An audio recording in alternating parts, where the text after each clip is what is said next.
मला तर एवढं कळतं, आपलं टेन्शन लोकाला का सांगायचं? हं? तुम्हाला काय वाटतं? लोकांच्या घरात टेन्शन नाही आहे? हे चुकीचं आहे. तुम्हाला एक सांगू का? पैसेवाल्यांच्या घरात पण टेन्शन आहे. त्यांना झोप नाही.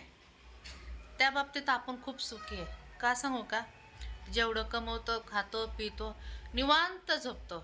7-8 तास किंवा 6 तास, मिनिमम 5.5 तास किंवा 5 तास तरी झोप काढतो. एकदम निवांत, बिन टेन्शनमध्ये.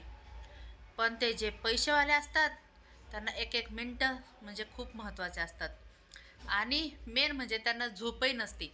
उद्या हे करायचं, उद्या ते करायचे, उद्या तिथं मीटिंग आहे, उद्या हे करायचं, असं त्यांना सुख नाही. टायमाला जेवणं, टाईम टाईम टाईम टाईम, म्हणजे घड्याळाचा काटा कसं फिरतो ना, तशी जिंदगी त्यांची अशी फिरत असते.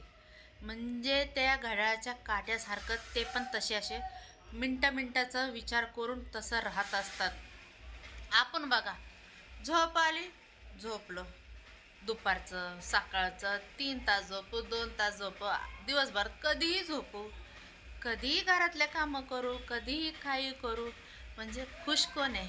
आपण आहे. आपल्याकडे मान्य आहे, पैसे कमी आहे, हौसमौस कमी आहे, पण अशा आयुष्याला घुरघुर नाही ना. केव्हा पाहिजेल तेव्हा बसू, राहू शकतो, पळू शकतो, काही शकतो. बरं ठीक आहे, आपल्याला कुठं फिरायला जायचं असेल तर आपण काय करतो? हा जाऊ, विचार करतो निवांत, हा जातो. पण मोठ्या लोकांचं कसं असतं, त्यांच्याकडे ज्यांच्याकडे पैसे ते पहिले ते विचार करणार, त्याच्यानंतर टायमिंग काढणार, आणि त्या टायमात 1 तासात जाणं होईल का नाही, 1 तास जाऊन येऊ का नको, म्हणजे इतकं प्रत्येक गोष्ट. आणि ते पण काढता काढताच 1-2 महिना जातो त्यांना टाईम काढायला. तसं आपल्याला आहे का? सांगा बरं. आपण दोस्त तिथं गेलो बायचान्स, आपल्याला राहूशी वाटलं नातेवाईकाच्या घरी, कुठं कुठं नाही का, बाहेर गेलो, राहू पण शकतो, काही करू शकतो. जिंदगी कोण खुश आहे? आपण आपण खुश आहे.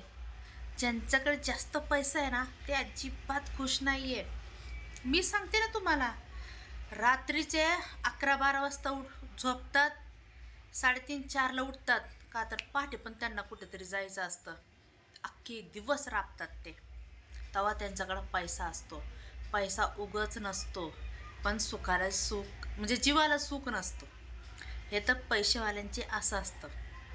म्हणून म्हणतो आपण सुखी आहे.